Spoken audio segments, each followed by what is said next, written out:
Hi,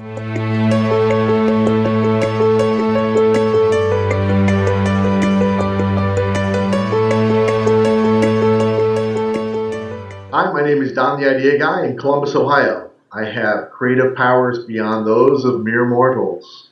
Hey, that's a tough thing to live up to, but I am the author of 100 What's of Creativity. It's a book on 100 what-if questions to spark your creative thought process. I also am a speaker and a writer and a Gettimer certified advisor. You can find me at dontheideaguy.com. I have a couple of disruptive heroes.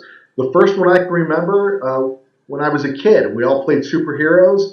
Everybody wanted to be Superman. They all fought to be Superman, and I kind of latched on to Batman. To me, he was the disruptive superhero. He didn't have the powers, so everything he did was very deliberate and on purpose, and he relied on his wits. And anybody could be Batman if they tried hard enough. And really, when you think about it, Batman is the idea guy of superheroes.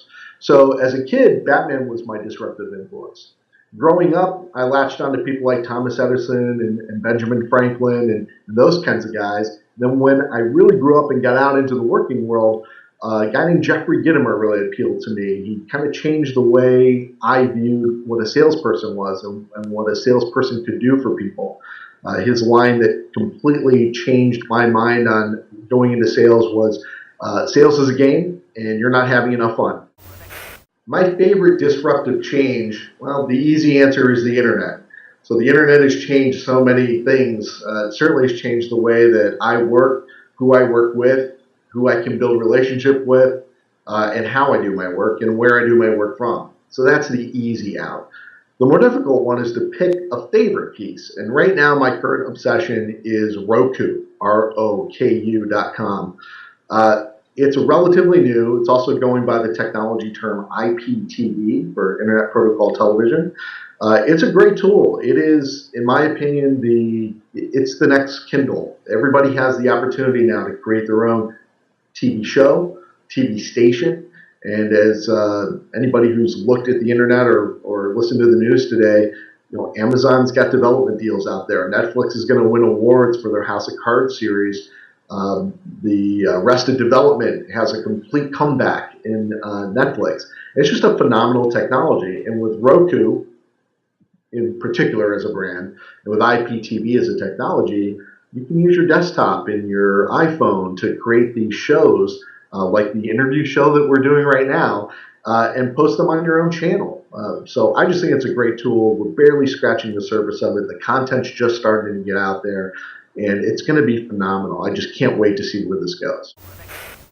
The disruptive change I'm currently struggling with is twofold. On my own side, it's kind of ironic giving my favorite disruptive change of the moment is Roku and IPTV. The disruptive change that I'm personally struggling with is video. I'd much rather write a blog post. I'd much rather write a book. You can't stop me from getting in front of a room full of people and running my mouth. But boy, getting in front of a camera and staring at that single eye, that cyclopean eye back at you and saying, feed me, is just a problem for me. I think I need to figure out some sort of picture of an audience that I cut out a hole in the middle of it and stick the camera behind it, because I just hate getting up in front of that camera and talking to myself is what it feels like. From a disruptive change that I think I struggle with because I am inundated with it every day is the misuse of gathering audience data. You can collect information by asking, because we as individuals are willing to share what we're interested in, what we hate, what we love.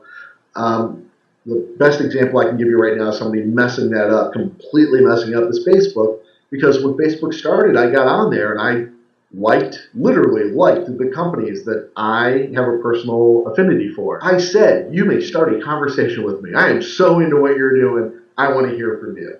And then when Facebook rolls out their advertising changes, they are stunting the ability of those companies to contact me and converse with me by only allowing their message to travel so far. Meanwhile, they're shoving these other messages down my throat of brands I've never heard of, products I don't want or need. They haven't built that relationship, but they're just shoving them front and center. Our technology, our disruption in this market it's already out there, and it's disrupting your audience to keep offending them with these ads that don't apply to them when we're telling you we want more information about this.